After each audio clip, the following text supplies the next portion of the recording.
Are assembling at this very moment, about to hold a news conference, expected to announce articles of impeachment. Those are official charges against the president in his ongoing impeachment inquiry. Now we see House Speaker Nancy Pelosi taking the podium. Let's listen in. Good morning, everyone. On this solemn day, I recall that the first order of business for members of Congress is the solemn act to take an oath to protect and defend the Constitution of the United States. With great respect and gratitude that I thank the chairs of the committees, the 6 committees who have been working to help us honor our oath of office. I also want to thank the staff of those committees and the committee members for all of their work over this period of time to help us protect and defend.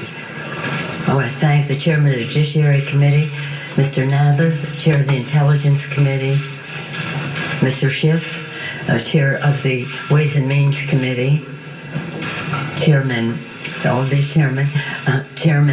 Richie Neal of Massachusetts, the chair of the Foreign Affairs Committee, Eliot Engel of New York, the chair of the Financial Services Committee, Maxine Waters of California, the chair of the Committee on Government Reform and Oversight, Congresswoman Carolyn Maloney. I also want to acknowledge the important work that was done by our dear and departed, may rest in peace, Elijah Cummings as chair of the Oversight Committee. Now pleased to yield to the distinguished chair of the Judiciary Committee, Mr. Nadler.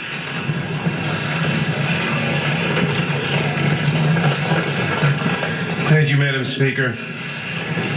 Over the last several months, the investigative committees of the House have been engaged in an impeachment inquiry into President Donald Trump's efforts to solicit foreign interference in the 2020 elections, efforts that compromised our national security and threatened the integrity of our elections. Throughout this inquiry, he has attempted to conceal the evidence from Congress and from the American people. Our president holds the ultimate public trust. When he betrays that trust and puts himself before country, he endangers the Constitution, he endangers our democracy, and he endangers our national security. The framers of the Constitution prescribed a clear remedy for presidents who so violate their oath of office. That is the power of impeachment.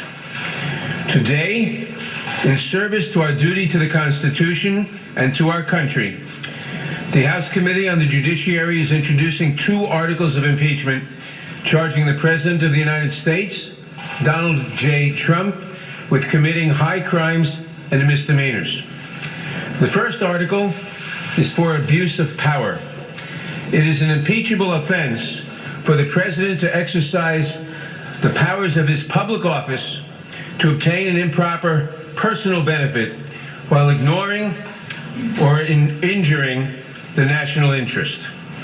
That is exactly what President Trump did when he solicited and pressured Ukraine to interfere in our 2020 presidential election. Whoa! Thus damaging our national security, undermining the integrity of the next election, and violating his oath to the American people. Double These whoa! actions, moreover, are consistent with President Trump's previous invitations of foreign interference in our 2016 presidential election. And when he was caught, when the House investigated and opened an impeachment inquiry, President Trump engaged in unprecedented, categorical, and indiscriminate defiance of the impeachment inquiry. This gives rise to the second article of impeachment for obstruction of Congress. Here, too, we see a familiar pattern in President Trump's misconduct. Whoa! A president who declares himself above accountability, above the American people, and above Congress's power of impeachment, which is meant to protect against threats to our democratic institutions, is a president who sees himself as above the law. We must be clear. No one, not even the president, is above the law.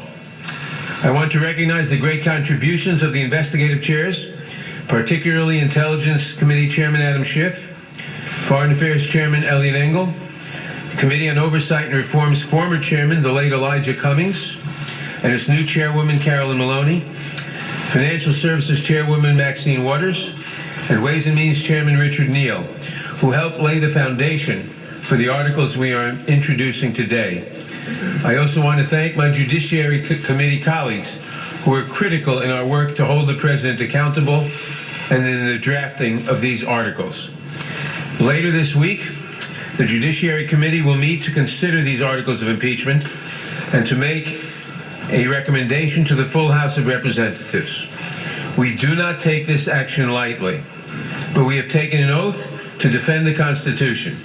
And unlike President Trump, we understand that our duty first and foremost is to protect the Constitution and to protect the interests of the American people.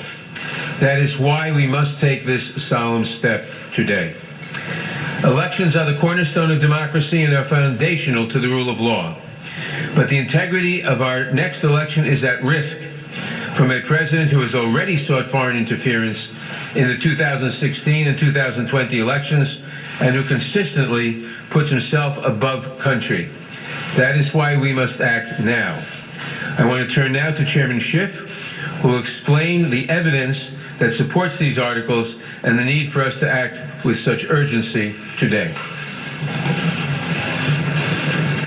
We have a monumental moment in the history of the American land in regard that now they are making it absolutely 100% official that these impeachment hearings is soon to evolve over into an actual trial. I personally would like to weigh in on what I think is happening with Donald J. Trump. Whenever you become the president, you just don't become the president to one particular group of people. You become the president to all the people all the time. You're not just the chief and commander to the military people, but you're also the president to the civilian people. And you're not just the president to the mighty, the rich, the powerful, the elite, but you're also the president to common folk, everyday common folk. There's no doubt that the people over in the Ukraine area are looked upon by the people in the original old USSR that is now calling themselves the Russian Federation. They are looked down upon in a tainted, smeared type fashion towards them being either secondary or third-dairy citizens. Second class or third class citizens.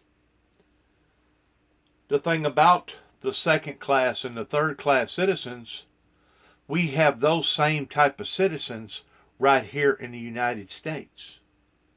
A matter of fact, I put myself in the category of being a second or possibly even a third class citizen due to the fact that I don't have deep bank accounts and deep pockets pertaining to living in grand, luxurious homes and grand, luxurious automobiles and be able to afford the best of health care and the best of education and the best of this and the best of that. I put myself in a classification of either second class or third class citizens. And it's not that I'm not prideful of who I am and what I stand for, because I'm very prideful the Native American people has always been prideful towards who they are, even though they was shunned, even though they was shamed, even though they was treated as second and third class citizens. I think Donald Trump got confused pertaining to the laws of the land in regard to him being the chief and commander of the military association or the military defense in regard towards protecting and defending the American people. In those regards, separating the differences, Donald Trump is basically either equal or above the law whenever it comes to protecting and defending the American people's interest in what is going on pertaining to possible harm or danger to our lives. We give him the keys to not just the city, but we give him the keys to the government of this great land. And in having the keys to this great land, he also has access to the nuclear codes that not just any and everybody has. Okay? But so does the vice president. So does the Speaker of the House. So does other people who have sworn off towards wanting to protect not just a few of us, but all of us, including the second and the third class citizens. Donald Trump has lived in a bubble all of his life towards basically being born with a silver spoon in his mouth. And ever since he has become the president of the United States, his head has intensified and grown to the extent that I'm surprised that he can get in and out of a doorway. And this is not pride. This is arrogance. Arrogance to the point of him thinking that he's something in reality he's not. I'm just a poor sinner saved by grace, trying to deliver a message to the general public towards me being the messenger of God in the regards towards the Windmill Ministries missions. That's all I am. And as far as I am concerned, we are all equal at the foot of the cross, regardless whether you're a judge, a senator, a counselor, a professor, regardless whether you're a law enforcement advocate, regardless whether you're in the military, or regardless whether you're the president of the United States of America. We're all equal pertaining to our spiritual souls at the foot of the cross. Once more, Donald Trump, I believe, has trouble separating the multiple hats that one has to wear sometimes in various positions, such as being the president and also being the chief. And because of it, and because of his arrogant behavior, and because of his raising and being born with a silver spoon in his mouth, it has had a conflict of interest pertaining to it becoming what it has become with the citizens over in the Ukraine area. I don't know if he was just insensitive towards not realizing that these people was at war. You know, we stop aid from various foreign countries routinely every year in some form or fashion pertaining to the wheeling and dealing and what's going on towards the likes and the dislikes and the agreements in the bargaining procedures with other countries. But we're not talking about, number one, an ally, and number two, we're not talking about someone that is at war, that is at their wits' end, if we as an American society don't help the Ukrainians. It puts out the wrong image. It puts out the wrong signal to the rest of the world, such as, well, if they're going to do that to the Ukrainians, and if they're going to turn their back on the so-called Syrians and other people, the American people are no longer to be trusted. So this is what they're talking about that has had a substantial, powerful impact on how the rest of the world can possibly interpret us just simply because of one person's actions. This is where the dividing factors come in at, separating the person from the policies. Our policies has always been strong pertaining to our allies and will continue to be strong in free, fair, open democracy. We have always been a country that has been under the rule of our Constitution. We have never changed, and we're not going to change, regardless whether it be someone like Donald Trump or some other person that wants to come in and try to manipulate our way of thinking, our way of living, our way of handling things. And that's exactly what Donald Trump done. I don't know if it was done intentionally. I don't know if it was some sort of a sickness that's going on in his head pertaining to him possibly having a tumor. I don't know if it was just because of him being arrogant, the way that he was raised up. Either or, the fact of the matter is he has committed this particular problem with our democracy, especially whenever it comes to the free, fair voting arrangements that we have always been under since the beginning of our existence. Since the beginning of our existence.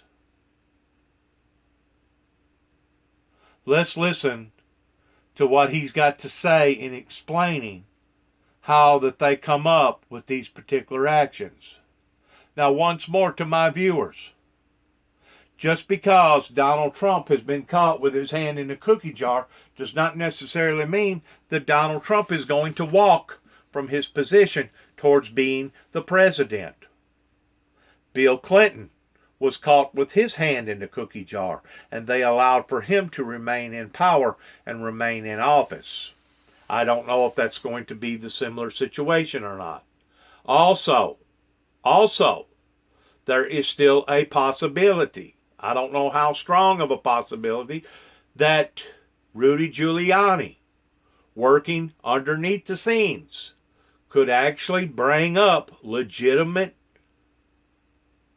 reasoning of how come Donald Trump done what Donald Trump done in regard to corruption going on with the Ukrainians and his rival pertaining to the Democrats in regard to Biden and his son. We don't know yet. This is only the beginning phases of what is occurring. So let's be open but fair-minded as we are hearing these charges being delivered today, monumentally, historically, to the world. Thank you, Mr. Chairman. Thank you, Madam Speaker, and to my colleagues. Good morning. The framers of the Constitution recognized that someday a president might come to office who would abuse that office, betray the public trust, and undermine national security to secure foreign help in his reelection, and who would seek to abrogate the power of Congress to hold him accountable. They recognized this danger, and they prescribed a remedy, and that remedy is impeachment. It is an extraordinary remedy, and one that I've been reluctant to recommend until the actions of President Trump gave Congress no alternative. We stand here today because the president's continuing abuse of his power has left us no choice. To do nothing would make ourselves complicit in the president's abuse of his high office, the public trust, and our national security. The president's misconduct is as simple and as terrible as this. President Trump solicited a foreign nation, Ukraine, to publicly announce investigations into his opponent and a baseless conspiracy theory promoted by Russia to help his re-election campaign. President Trump abused the power of his office by conditioning 2 official acts to get Ukraine to help his re-election: the release of hundreds of millions of dollars in military aid that nation desperately needed, and a White House meeting with an ally trying to fend off Russian aggression. In so doing, he undermined our national security and jeopardized the integrity of our next election. And he does so still. The evidence of the president's misconduct is overwhelming and uncontested. And how could it not be when the president's own words on July 25th, "I would like you to do us a favor, though," lays so bare his intentions, his willingness to sacrifice the national security for his own personal interests. And when the president got caught, he committed his second impeachable act: obstruction of Congress of the very ability to make sure that no one is above the law, not even the President of the United States. The evidence is every bit as strong that President Trump has obstructed Congress fully, without precedent, and without basis in law. If allowed to stand, it would decimate Congress's ability to conduct oversight of this president or any other in the future, leaving this president and those who follow to be free to be as corrupt, malfeasant, or incompetent as they would like, with no prospect of discovery or accountability. Now, some would argue, why don't you just wait? Why don't you just wait until you get these witnesses the White House refuses to produce? Why don't you just wait until you get the documents the White House refuses to turn over? And people should understand what that argument really means. It has taken us 8 months to get a lower court ruling that Don McGahn has no absolute right to defy Congress. 8 months for one court decision. If it takes us another 8 months to get a second court or maybe a Supreme Court decision, people need to understand that is not the end of the process. It comes back to us and we ask questions because he no longer has absolute immunity, and then he claims something else, that his answers are privileged, and we have to go back to court for another 8 or 16 months. The argument, why don't you just wait, amounts to this: why don't you just let him cheat in one more election? Why not let him cheat just one more time? Why not let him have foreign help just one more time? That is what that argument amounts to. The president's misconduct goes to the heart of whether we can conduct a free and fair election in 2020. It is bad enough for a candidate to invite foreign interference in our political process, but it is far more corrosive for a president to do so and to abuse his power to make it so. Despite everything we have uncovered, the president's misconduct continues to this day, unapologetically and right now. As we saw when he stood on the White House lawn and he was asked, what did you want in that July 25th call? And he said the answer was a simple one. And not just a simple one on July 25th, but a simple one today, and that is he still wants Ukraine to interfere in our election to help his campaign. Even this week, the president's lawyer was back in Ukraine seeking to revive the same debunked conspiracy theory promoted at the president's behest.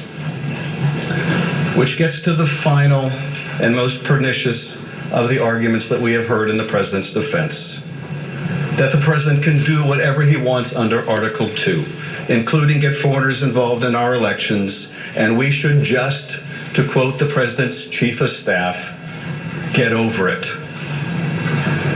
Ben Franklin said, "We have a republic if we can keep it." The president and his men say, you can't keep it, and Americans should just get over it. Americans don't get to decide American elections anymore, not by themselves, not without foreign help. For the members of Congress, this is not a question of fact because the facts are not seriously contested. It is rather a question of duty. The president's oath of office appears to mean very little to him, but the articles put forward today will give us a chance to show that we will defend the Constitution and that our oath means something to us. I thank you, Mr. Chairman.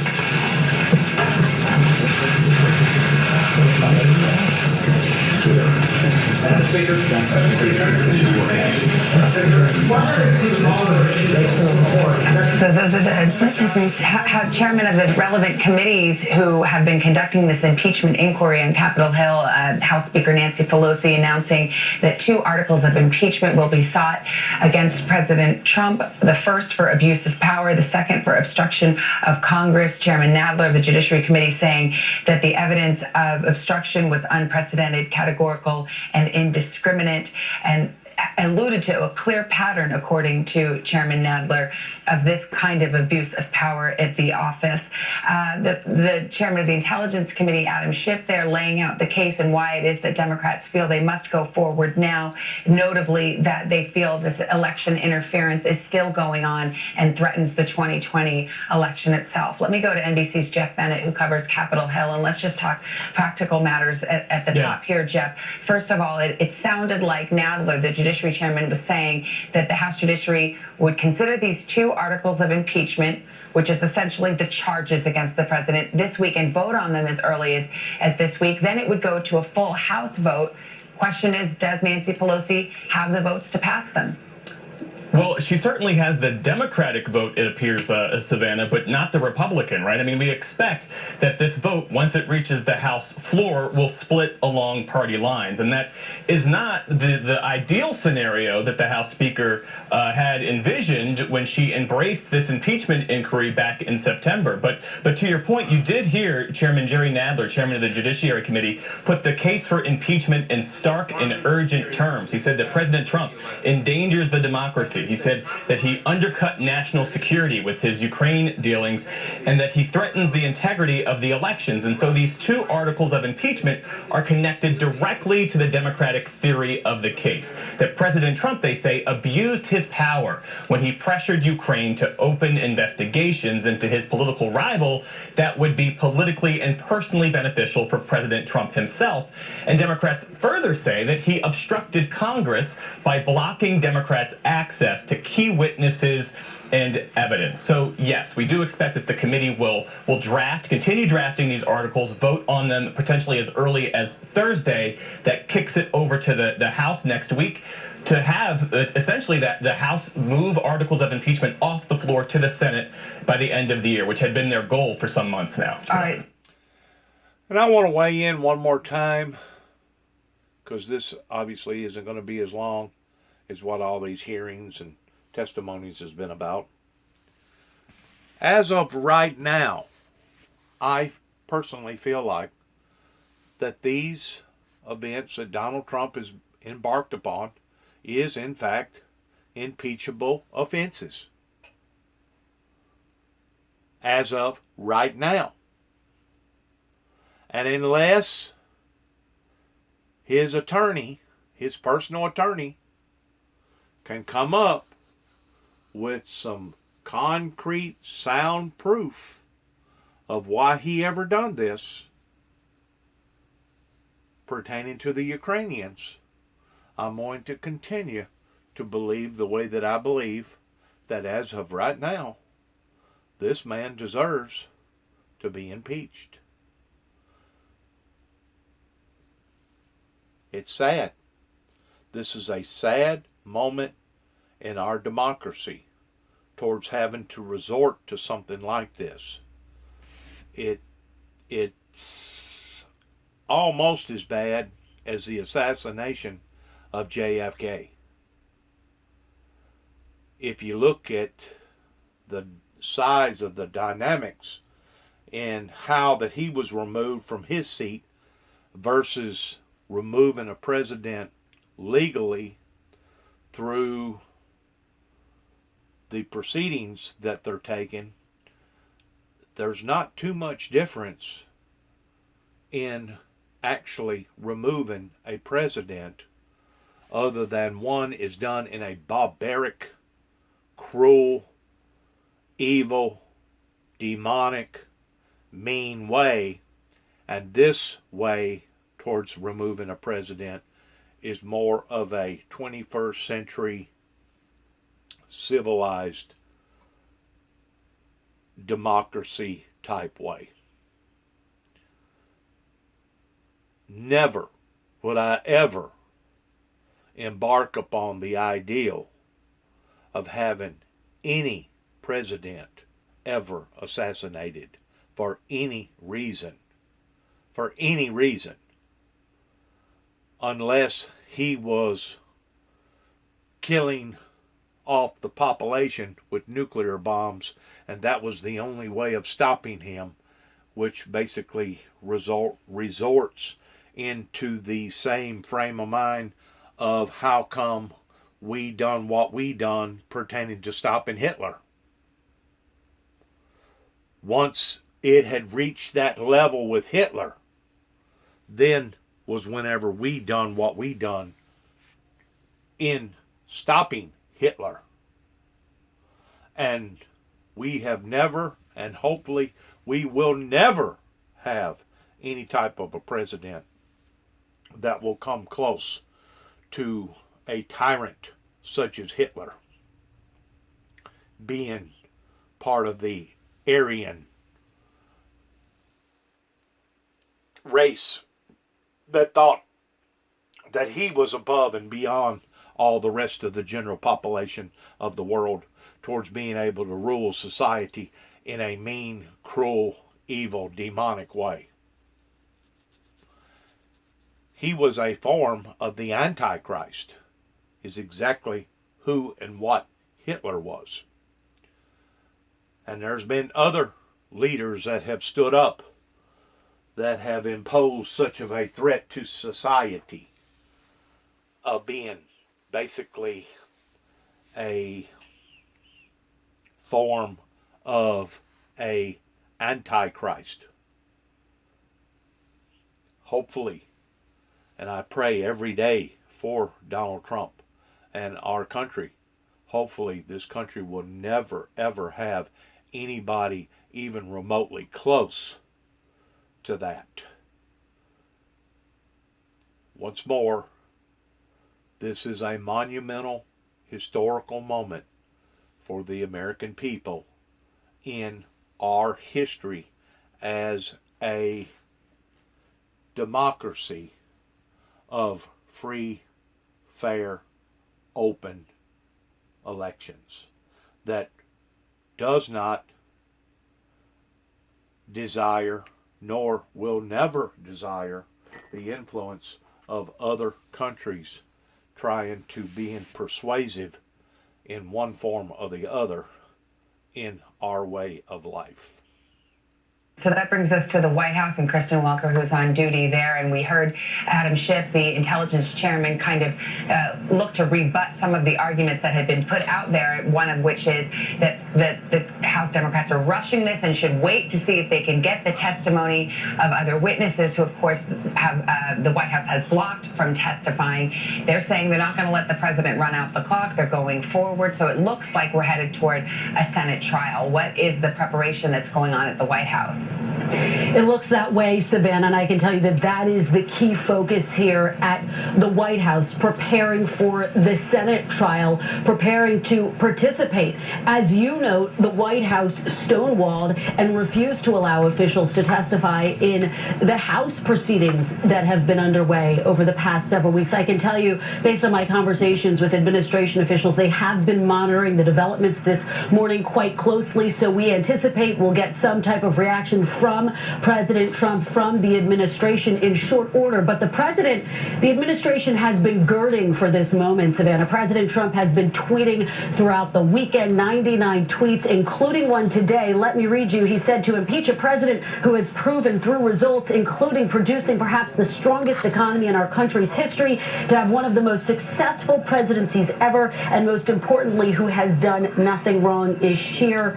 political madness. And so I think we can hear a lot more of that a little bit later on today. One official telling me the president will have a full-throated response at his rally in Hershey, Pennsylvania later tonight. Savannah. All right, Kristen Welker at the White House and the news this morning to recap 2 articles of impeachment announced by House Democrats, 2 charges against the president. One for abuse of power, for asking a foreign government to interfere in our election by digging up dirt on one of the president's potential opponents at the threat of losing aid in a White House meeting. The evidence of that, according to House Democratic Intelligence Chairman, was overwhelming and uncontested.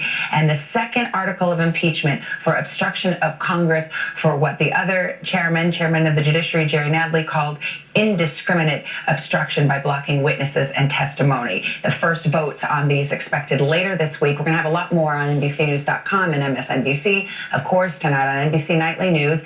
Most of you return now to more of the Today Show. I'm Savannah Guthrie in New York. This has been an NBC News special report.